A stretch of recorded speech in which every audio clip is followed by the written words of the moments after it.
We're joined now by Bill O'Reilly. In terms of icon, you spend a lot of time talking about celebrities and impact and the legacy of fame and all of these, I think, just tremendously generational and timeless analyses. Where would you put Hulk Hogan on the list of true American originals, celebrities in that context for which you have spent much of your career writing about? I interviewed Hogan back when he was probably the top wage earner in the wrestling business. And I think he's the most famous wrestler ever. So, I mean, you don't get more iconic in that industry than that. But what his historical importance is that he destroyed that smear website, which was damaging thousands Gawker, of people. he took down. And I admired that because that was the worst. I mean, there are a lot of bad websites now, a lot. Nothing like that. And he took them down single-handedly. It was all him. And that's what I will remember him for as a journalist. The wrestling industry, okay, but what he did was he sent a message that there is a limit to how much you can hurt people using a website or a company. And that was very important for this country.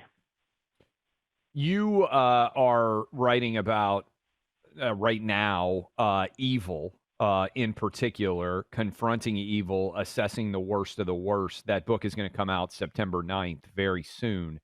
Yesterday, and we didn't talk about it a ton on the show, but yesterday, Brian Koberger was confronted by the family and friends of the 4 young people that he murdered in cold blood in Idaho. What did you think as you watched that in terms of evil and the fact that he just basically has declined to say anything about the crimes that he is committing, that the plea that he has entered into is going to save him from the death penalty, but means he'll have to spend the rest of his life in prison? That is singular evil, individual evil.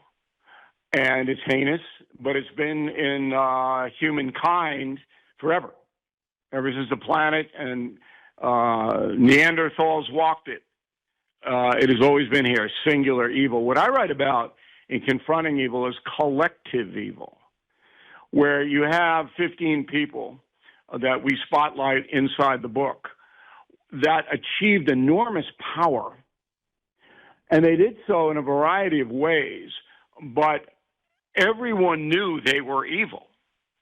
It wasn't like a debate about it. And yet they were able in their situations, the Ayatollah in Iran, Hitler in Germany, Stalin and Putin in Russia, they were able to get to a position where they killed millions and millions of people, untold suffering. That was my fascination. Now, I've covered a lot of stories in my 50 years in journalism and a lot of heinous serial killers. I chased Ted Bundy from coast to coast. All right, he was one of the worst ever. And my opinion on it is very simple. These are psychotic people. They're psychopaths, and they will commit as much damage as they can. They are evil. And society has an obligation to punish them as much as possible. But it's not at the level of what I'm writing about in my upcoming book. We're talking with Bill O'Reilly. We opened the show talking about the revelations from Tulsi Gabbard surrounding the 2016 election and what the intelligence agencies knew and what they said publicly. What do you think the significance of that story is? And playing it forward, what will the consequences be, if any, legally in your mind going forward from the revelations she just shared? Well, Brennan has definite criminal potential, the former CIA chief under Obama. The guy, according to the House report. Remember, this is the House Intelligence Committee 2 years after the Senate issue. There's a lot of new information there. And it was chaired by Schiff.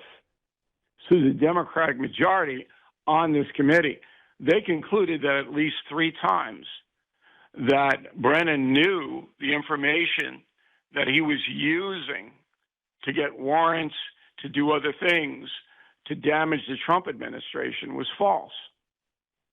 So if I'm Brennan right now, I'm combing for the best lawyer I can find. That looks like a slam dunk case to me. That looks like prison time to me.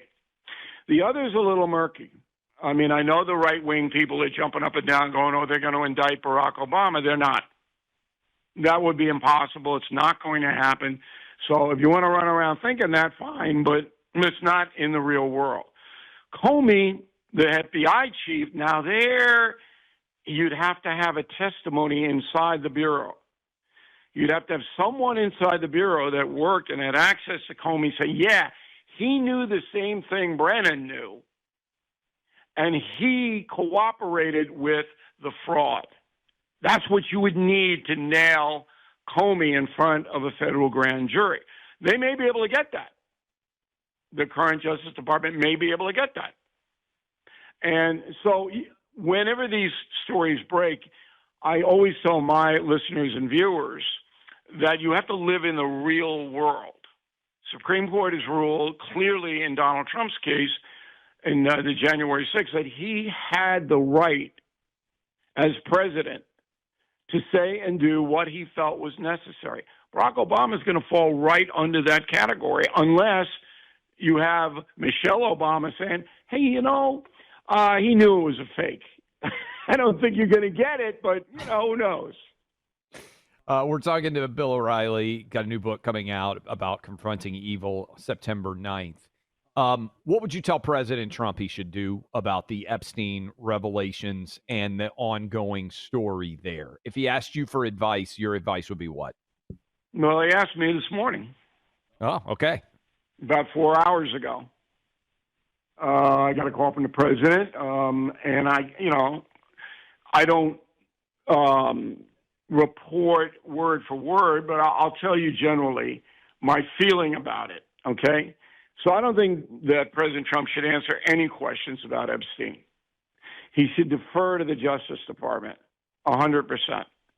I would not, as president, allow myself to be besieged by this story. It is a legitimate story in the sense that there are millions of Americans, not just liberal people, but conservatives as well, who believe the fix is in at the federal level. And if you're rich and powerful, you're going to be protected even if you're a criminal. That is a common belief in America. That makes this story valid. So what I would do would be have one spokesperson designated by the Justice Department to deal with this situation and to tell American people, here's what we are doing. If you read the Wall Street Journal report yesterday, it said clearly that in the information compiled by the federal government about Jeffrey Epstein, there are literally hundreds of names in that information. Hundreds. Guys who delivered him bagels, all of those. Yes. So these people screaming, oh, you got to put it all out, that would be billions of dollars in lawsuits if the Justice Department were to do that. Billions. Because if your name is associated with Jeffrey Epstein's name in any capacity, you're going to be harmed. There's not going to be context applied to it by anybody. And so your name pops up alongside Jeffrey Epstein. Whoever doesn't like you is going to use that to hurt you. And so the Justice Department cannot do that. It's impossible. And also in the Journal article, and remember the Journal article, the Journal is going after Trump. They want to hurt Trump, that newspaper, which is going to be catastrophic for the Murdoch family and Fox News down the road. Also in that article is no one is currently under federal investigation in this case. No one. Now, the Wall Street Journal is usually pretty accurate in its reportage. I don't know about this birthday card business. President Were you stunned, by the way? Let me ask you about that. Because to me, from a news perspective, I think you first have to ask yourself the question. We're talking to Bill O'Reilly. Is this news? And then secondarily, you ask, okay, is it relevant news? I don't even get to the second question because Trump doing, even if he did it, a bawdy birthday card 20 some odd years ago for Jeffrey Epstein, to me, isn't news. Epstein wasn't a felon then. And so I don't think it would surprise anybody that Trump might have a little bit of a locker room sense of humor back for much of his life. I mean, that's been well chronicled. I'm just kind of surprised that they chose even to run that story. Well, there are three things involved here. Number one, you're correct. It is not a news story on its own. But what the press is trying to do is link Trump to Epstein in doing bad things. That's what this is all about.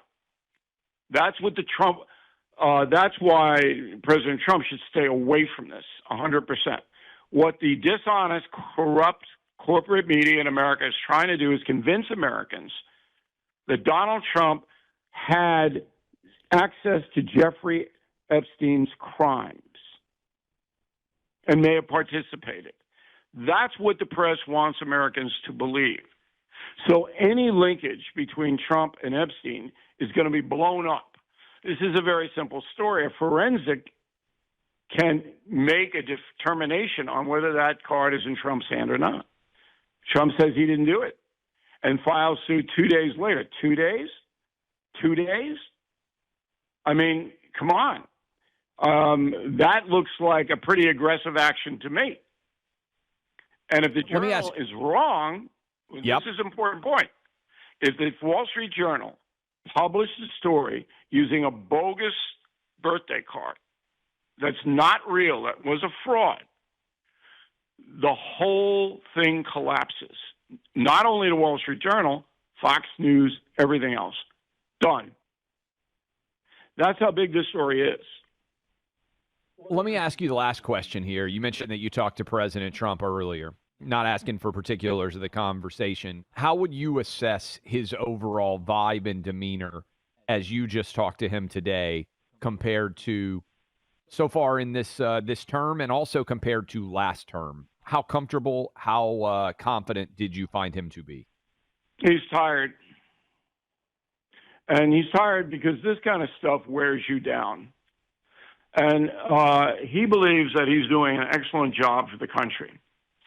Last night, they had a great deal with Japan announced by the Trump administration. Fabulous. It got not 1 second of coverage on the nightly newscast, the three of them. Not a second. Yep. Epstein got 10 minutes. So Trump is furious, because this kind of stuff weighs you down emotionally and mentally. Now, he's the strongest guy I know. I mean, my God. But his hand is swelling up because he has to shake hundreds of hands a week. I do fist bumps because I got to shake a lot of hands, too. Everybody knows me wherever I go. But I don't shake hands. And I tell people, look, I can't have a swollen hand. Well, Trump's hand is bothering him. It's painful. Okay? So he's going over to Scotland tomorrow. He plays some golf over there, get some, cooler temperatures. And I was asking him, I said, look, you're only a person, because I know him so long. And I said, you got to you got to take care of yourself here, physically and everything. And that's why my advice, and I hope he takes it, don't acknowledge this Epstein thing at all. Let the Justice Department handle it. And that's that.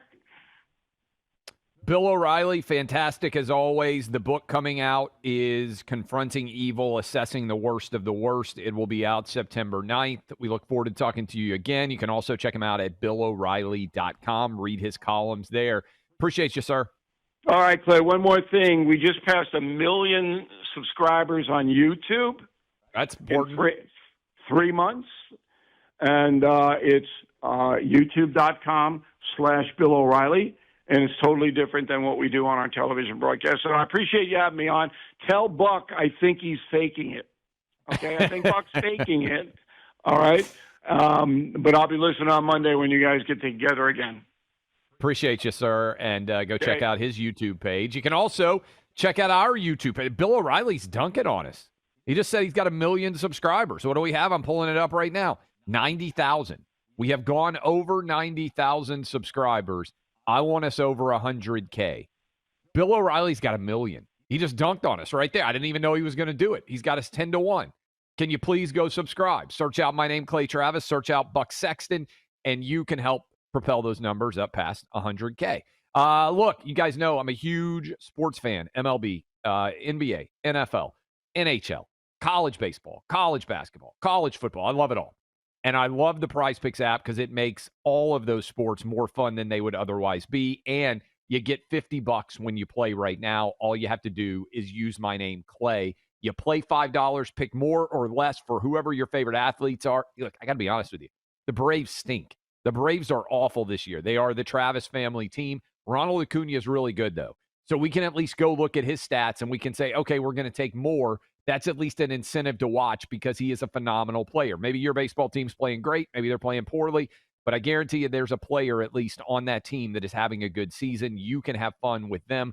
All you have to do is go download the Prize Picks app today. You get $50 when you play $5. Use my name, Clay. Get signed up. California, Texas, Georgia. If you're feeling left out, prizepicks.com, code Clay.